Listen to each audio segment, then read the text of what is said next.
Chapter 11. Lucy Westenra's Diary. 12th September. How good they all are to me. I quite love that dear Dr. Van Helsing. I wonder why he was so anxious about these flowers. He positively frightened me. He was so fierce. And yet he must have been right, for I feel comfort from them already. Somehow, I do not dread being alone tonight, and I can go to sleep without fear. I shall not mind any flapping outside the window. Oh, the terrible struggle that I have had against sleep so often of late.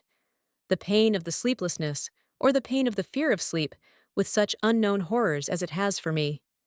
How blessed are some people, whose lives have no fears, no dreads, to whom sleep is a blessing that comes nightly and brings nothing but sweet dreams. Well, here I am tonight, hoping for sleep and lying like Ophelia in the play, with virgin krantz and maiden struments. I never liked garlic before, but tonight it is delightful. There is peace in its smell. I feel sleep coming already. Good night, everybody. Dr. Seward's Diary, September 13th. Called at the Berkeley and found Van Helsing, as usual, up to time. The carriage ordered from the hotel was waiting.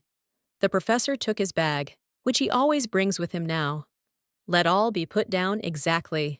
Van Helsing and I arrived at Hillingham at 8 o'clock. It was a lovely morning. The bright sunshine and all the fresh feeling of early autumn seemed like the completion of nature's annual work. The leaves were turning to all kinds of beautiful colors, but had not yet begun to drop from the trees. When we entered, we met Mrs. Westenra coming out of the morning room. She is always an early riser. She greeted us warmly and said, "Dash, dash. You will be glad to know that Lucy is better. The dear child is still asleep.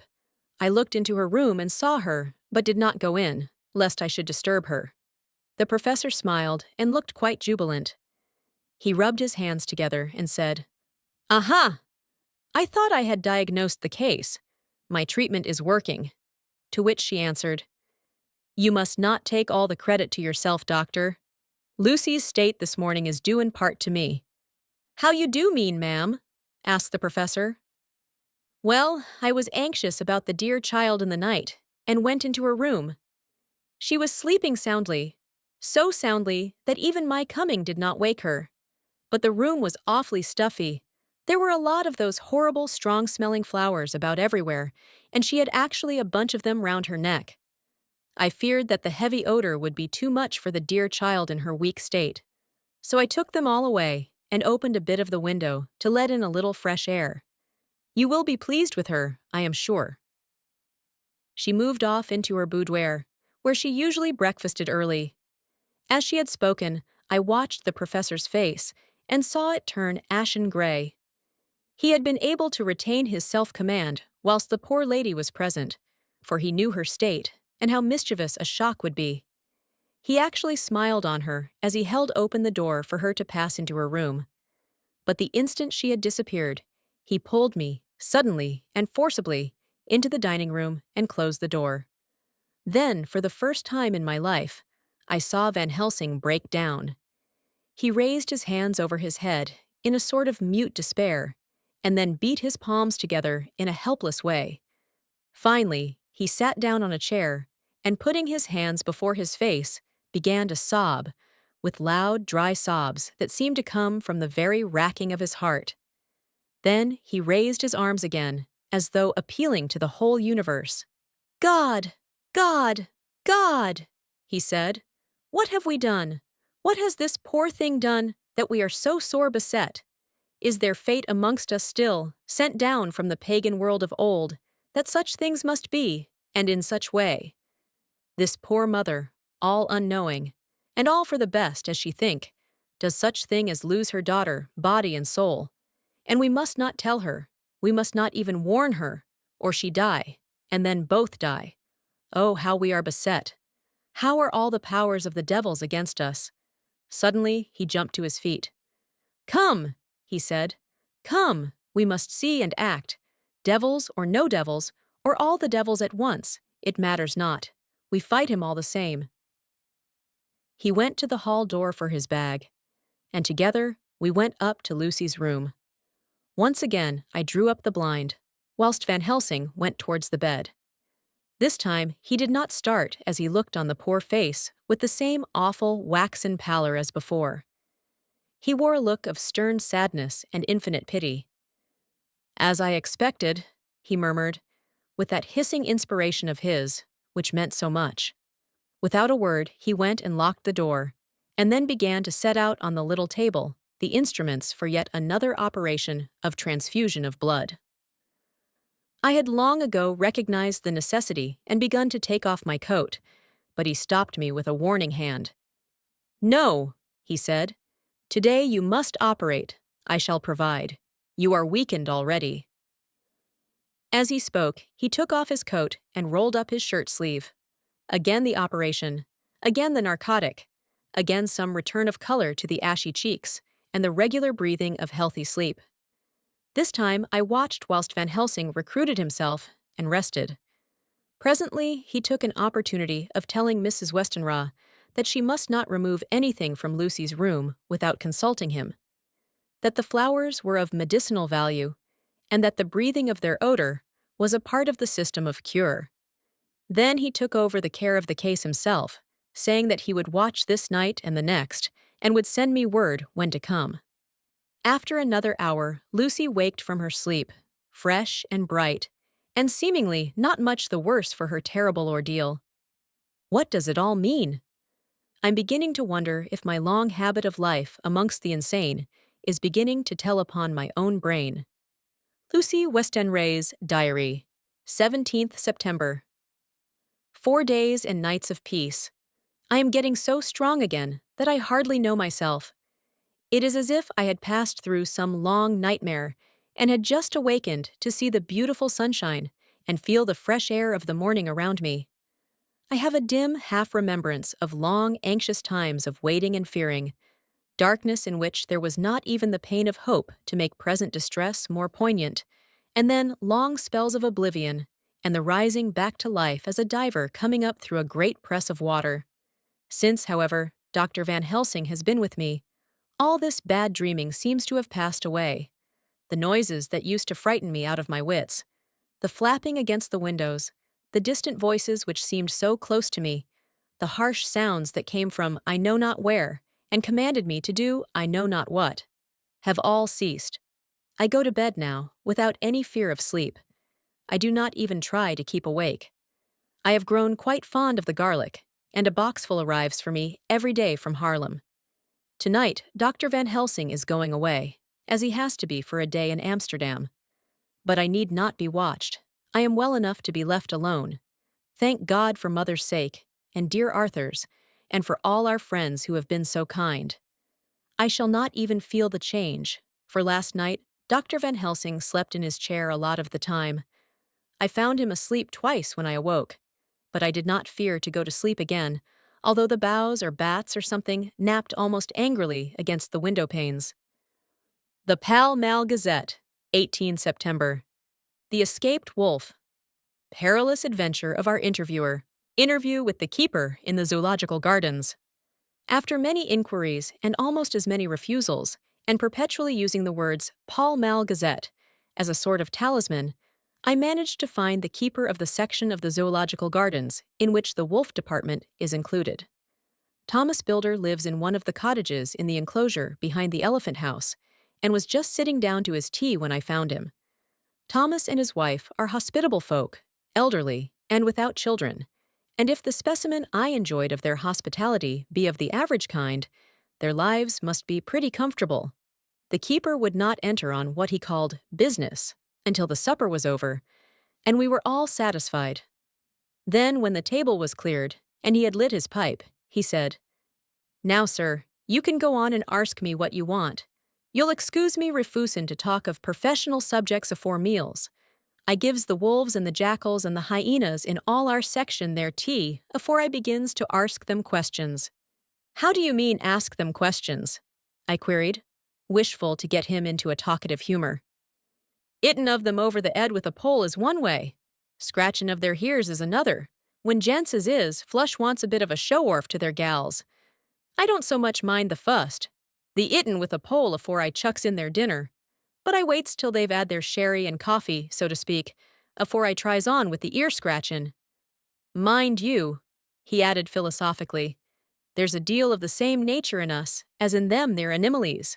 Here's you a-comin' and arskin' of me questions about my business, and I that grumpy like that, only for your bloomin' arf-quid, I'd a-seen you blowed fust 'fore I'd answer. Not even when you arsked me sarcastic-like, if I'd like you to arse the superintendent, if you might arse me questions. Without offense, did I tell yer to go to L? You did. And when you said you'd report me for usin' of obscene language that was ittin' me over the ed, but the arf-quid made that all right. I weren't a-going to fight, so I waited for the food, and did with my owl as the wolves and lions and tigers does. But, lor love your art, now that the old ooman has stuck a chunk of her tea-cake in me, and rinsed me out with her bloomin' old teapot, and I've lit hup, you may scratch my ears for all you're worth, and won't get even a growl out of me. Drive along with your questions. I know what you're a-comin' at, that 'ere escaped wolf. Exactly. I want you to give me your view of it. Just tell me how it happened. And when I know the facts, I'll get you to say what you consider was the cause of it, and how you think the whole affair will end. All right, Governor. This here is about the ol' story. That 'ere wolf, what we called Berserker, was one of 3 gray ones that came from Norway to Jamrocks, which we bought off him 4 years ago. He was a nice, well-behaved wolf that never gave no trouble to talk of. I'm more surprised at him for wantin' to get out nor any other animali in the place. But there, you can't trust wolves no more nor women. Don't you mind him, sir, broke in Mrs. Tom, with a cheery laugh. He's got mindin' the animalies so long that blessed if he ain't like a old wolf hisself. But there ain't no harm in him. Well, sir, it was about 2 hours after feedin' yesterday when I first hear my disturbance. I was makin' up a litter in the monkey house for a young puma, which is ill. But when I heard the yelpin' and owlin', I kem away straight. There was Berserker a-tearin' like a mad thing at the bars, as if he wanted to get out. There wasn't much people about that day, and close at hand was only one man, a tall, thin chap, with a hook nose and a pointed beard, with a few white hairs runnin' through it. He had a 'ard, cold look and red eyes, and I took a sort of mislike to him, for it seemed as if it was him as they was hirritated at. He had white kid gloves on his 'ands, and he pointed out the animalies to me and says, "Keeper, these wolves seem upset at something." "Maybe it's you," says I, for I did not like the airs as he give hisself. He didn't get angry, as I 'oped he would, but he smiled a kind of insolent smile, with a mouth full of white, sharp teeth. "Oh no, they wouldn't like me," he says. "Oh yes, they would," says I, imitatin' of him. "They always likes a bone or two to clean their teeth on about tea time, which you has a bag full." Well, it was a odd thing, but when the animalies see us a-talkin', they lay down, and when I went over to Berserker, he let me stroke his ears same as ever. That there man kem over, and blessed, but if he didn't put in his hand and stroke the old wolf's ears too. "Take care," says I. "Berserker is quick." "Never mind," he says. "I'm used to 'em." "Are you in the business yourself?" I says, taking off my hat, for a man what trades in wolves, and terror, is a good friend to keepers. "No," says he, "not exactly in the business, but I have made pets of several." And with that, he lifts his at as polite as a lord, and walks away. Old Berserker kep' a-lookin' arter him till he was out of sight, and then went and lay down in a corner, and wouldn't come out the ol' heavening. Well, larst night, so soon as the moon was hup, the wolves here all began a-owling. There weren't nothing for them to owl at. There weren't no one near, except someone that was evidently a-callin' a dog somewheres out back of the gardings in the park road. Once or twice I went out to see that all was right, and it was. And then the owling stopped. Just before 12 o'clock, I just took a look round afore turnin' in, and bust me. But when I come opposite to old Berserker's cage, I see the rails broken and twisted about, and the cage empty, and that's all I know for certing. Did anyone else see anything? One of our gardeners was a-comin' 'ome about that time from a 'armony, when he sees a big gray dog comin' out through the guarding edges. At least so he says, but I don't give much for it myself, for if he did, he never said a word about it to his missus when he got 'ome, and it was only after the escape of the wolf was made known, and we had been up all night, a-huntin' of the park for Berserker, that he remembered seeing anything. My own belief was that the harmony had got into his head. Now, Mr. Builder, can you account in any way for the escape of the wolf? Well, sir, he said, with a suspicious sort of modesty, I think I can, but I don't know as 'ow you'd be satisfied with the theory. Certainly I shall.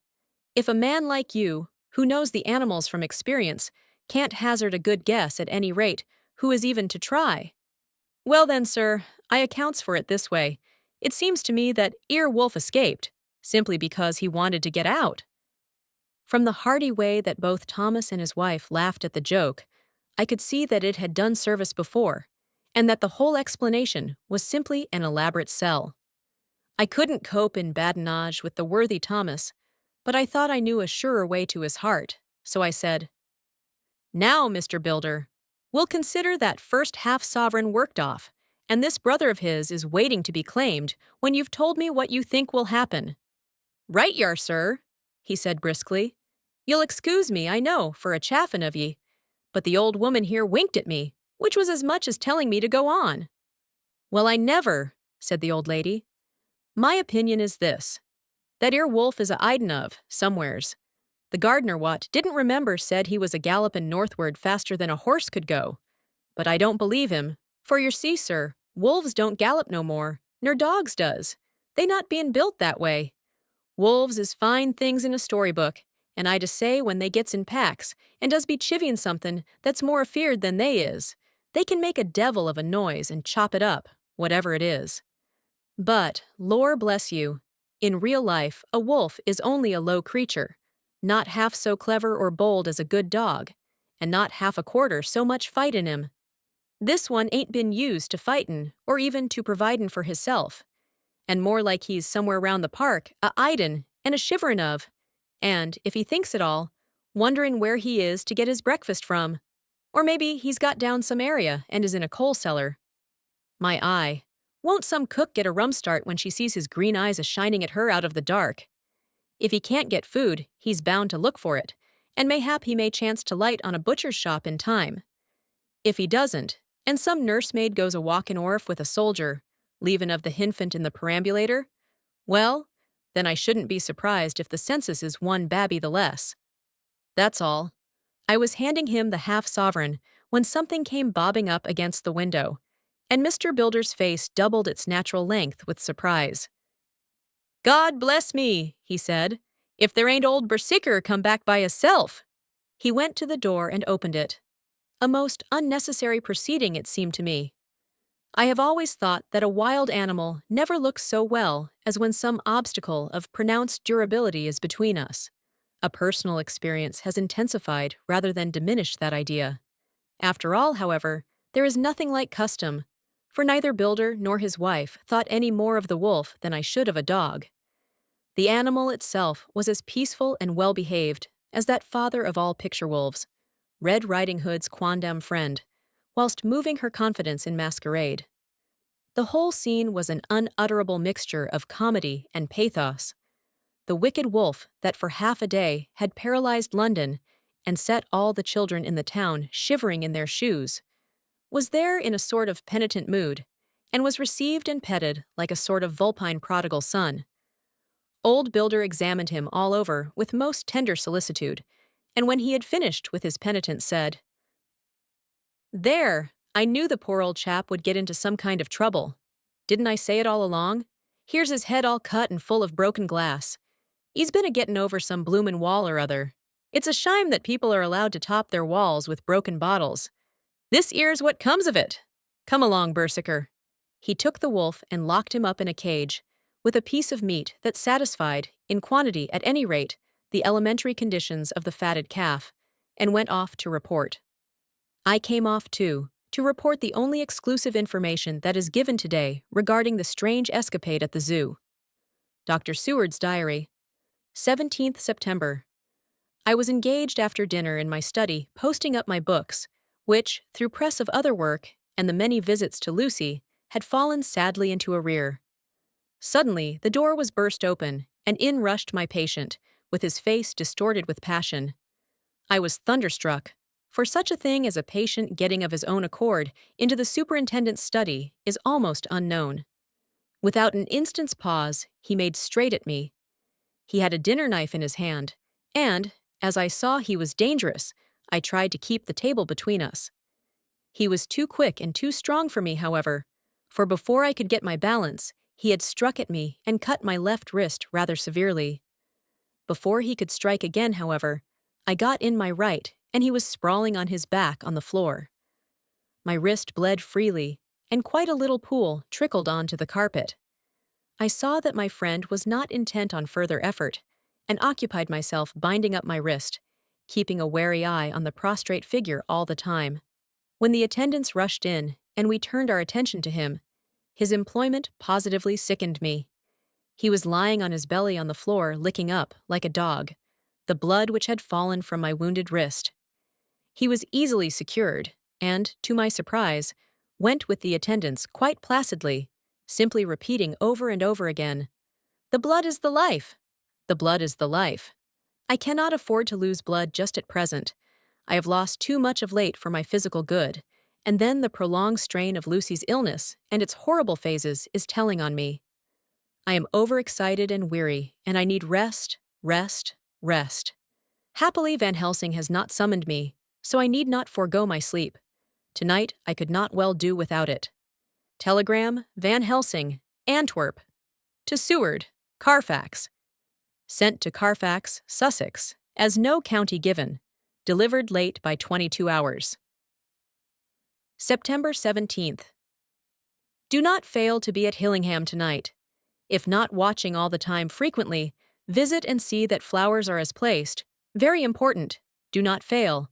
Shall be with you as soon as possible after arrival. Dr. Seward's Diary. 18 September.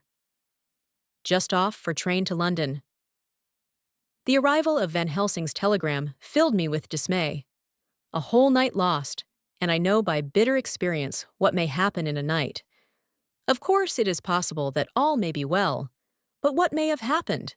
Surely there is some horrible doom hanging over us that every possible accident should thwart us in all we try to do.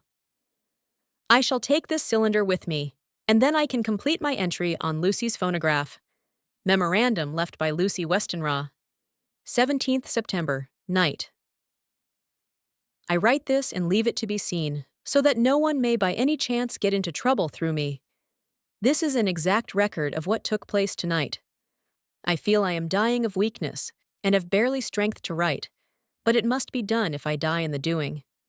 I went to bed as usual, taking care that the flowers were placed as Dr. Van Helsing directed, and soon fell asleep.